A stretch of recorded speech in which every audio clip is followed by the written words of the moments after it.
Guest now, former MI5 intelligence officer Annie Machon. And Ms. Machon, thank you for joining us on the programme. Now, one of the WikiLeaks allegations is that the CIA is using malware stolen from other states, including Russia, meaning it leaves behind, for example, Russian fingerprints when it commits cyber attacks. Now, with that in mind, let's just quickly recall all the hysteria surrounding supposed Russian hacking. Please hold the line and listen to what we have. Was meddling in our election by, among other things, hacking into the Democratic Party's servers. Russia undermined Hillary Clinton to help Donald Trump win. U.S. intelligence officials increasingly concerned about what's believed to be a covert Russian hacking operation, potentially trying to manipulate the U.S. presidential election. These hacks have taken place by Russians. The intelligence community says that Russia's behind this in some form. But Russian state actors broke into the DNC. Ms. Machon, what conclusions do you draw from all of this? I find it incredibly interesting timing because, bear in mind, it was only a few years ago that Edward Snowden produced a huge amount of evidence about illegal surveillance, illegal hacking that was going on, conducted largely by the NSA, UK's GCHQ and Germany's BND. And they were spying on everyone in Europe. And that has been drowned out by this sort of very evidence-light so-called Russiagate about how they might have interfered with the American elections. And that's been followed up, of course, as well, with claims across Europe that Russia is trying to interfere with the democratic process, with cyber warfare, trying to subvert the elections in the Netherlands, in France, in Germany, even potentially had an influence in Brexit.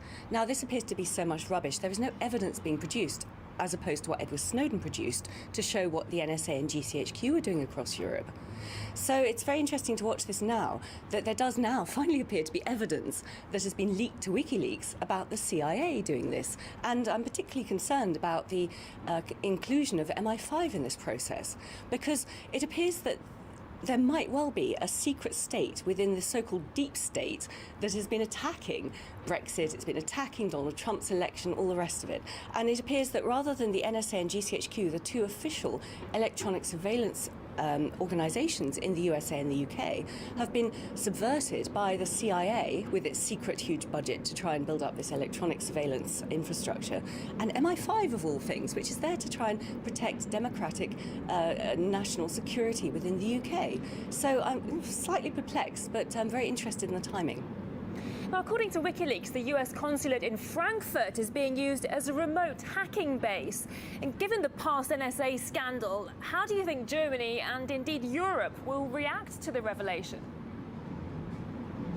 I'm sure that Germany will make all the right noises about outrage and all the rest of it, just as they did when they heard that Angela Merkel's phone had been hacked, and they've been developing nasty programs like X-Keyscore, all the stuff that Edward Snowden revealed way back in 2013.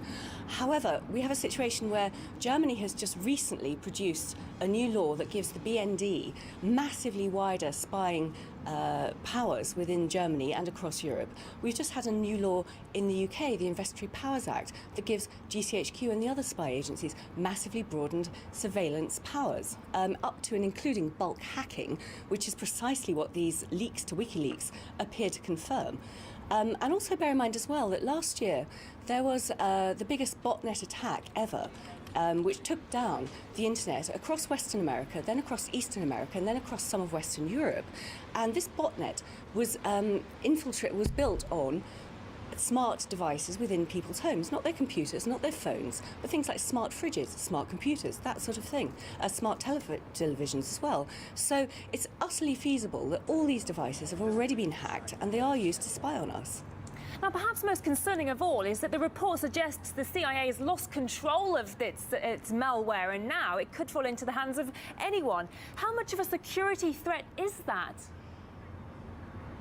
It's a huge threat, and we've seen this before as well, because a few years ago there was a cyber war attack against the Iranian energy nuclear facility, and this was something called the Stuxnet virus. Now, this apparently, reportedly, has been developed by both the NSA and also by the Israeli intelligence agencies to target specifically the Iranian nuclear sites. However, of course, once it's released, it's out there in the wild. So it has been, taken up by other people with perhaps even more malign intentions, it can be further developed, it can be further militarized, and it could cause unknown harm to all our infrastructures. You know, our aviation systems, our air control systems, our railway systems, our energy systems, all of that can be made vulnerable, even just to that one virus, which was a military attack against Iran, a cyber warfare attack against Iran. So with all these other potential backdoors and cyber warfare tactics, the potential for damage to all our democracies, if in the wrong hands and if developed or mutated, is huge. It's a bit like putting a new genetically modified virus out there. It's a bit like putting Ebola out there. You know, you can't control it once it's out there in the wild, and it will just suddenly mutate and run rampant. Do you think that the loss of control could pose a danger to governments or world leaders? It can pose a danger to us all. I mean, all our countries now are run very much on the internet infrastructure, be it, you know, planes falling out of skies or our energy grid or whatever it is. So once these weapons are available and they can fall into the wrong hands and be mutated, they can be very damaging to us all. And the internet is the new warfare front line. Cyber warfare is the new front line of the 21st century. Now, apparently there's a piece of malware jointly developed by the CIA and MI5 which hijacks Samsung smart TVs, we mentioned it earlier, and turns them into covert microphones. Now, as someone with experience in intelligence work, what might this be used for and how widely might it have been deployed? Well, once it's out there, it's going to be deployed everywhere. We are looking at the George Orwell 1984 novel, where we have screens in our flats potentially watching us. So I remember back in the 1990s, the capability was there to implant software onto primitive mobile phones, onto primitive computers, so that they could indeed be switched on to record and film us and log our keystrokes. However, back in those days, there was a notion of oversight, and there was a notion of targeted surveillance, which is what we need to prevent the bad guys doing bad things to us.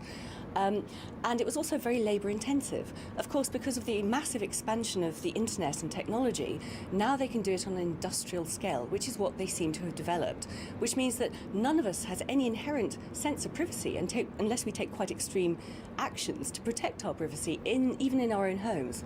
And that, I think, is very dangerous for a fully functioning democracy, because once you lose the sense that you have privacy to talk, to write, to watch, to read, then suddenly you might start self-censoring yourself in the sense of you inhibit what you do. So you can't fully inform yourself to be a fully informed participatory citizen in a democracy. It's a very dangerous path to go down.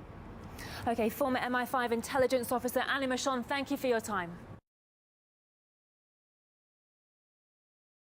Really eye-opening here is you watch your TV, but with this hack, your TV can watch you. Show us how that works. So one of the things that we were able to do with the Smart TV platform was actually abuse the browser to the extent that we could actually gain access to the camera that's built into the TV. Right. And so what we can prove here is that with a little bit of extra code, we can turn the camera on in your browser. Wow. And while this is evident to you right here because we've designed it that way, this is something that we can do invisibly and actually have the camera running behind the web page that you're looking at. So what this means is I could be sitting here watching TV from my bedroom, and you could be anywhere in the world looking at this image of me watching. Yep, I could be sitting on a laptop in a cafe in Paris, and as long as I have a network connection, I'd be able to get into your TV and access the camera. The kind of scary things about it is that it doesn't actually give any indication that the camera's on, and there is no little LED that shows up when the camera's on. So it could actually be watching you and you never even know. What is a smart TV, and why is it a playground essentially for hackers? Right. It's a computer. So instead of just being, you know, a tube and some other electronics, now it has a web browser and it has, you know, a lot of devices are running Linux. But the real danger is when people start using smart TVs for things like online banking, we can take a popular bank address and translate that into a different IP address to a site that directs to a site that we control. So it may look like your bank's login, but you're actually entering a username and password that goes to us instead of your bank. In a statement to CNN Money, Samsung says it takes consumer privacy very seriously. The camera can be turned into the bezel of the TV so that the lens is covered or disabled by pushing the camera inside the bezel. The TV owner can also unplug the TV from the home network when the smart TV features are not in use. As an added precaution, we also recommend that customers use encrypted wireless access points when using connected devices. For those of us who are a little freaked out and maybe don't trust all these updates, what's the easiest fix? So one of the things that you could do with the smart TV, which you can also do with your laptops, is just cover up the camera. Put a little Post-it note over it, a piece of tape, and next time that you want to Skype with your family, just take it off.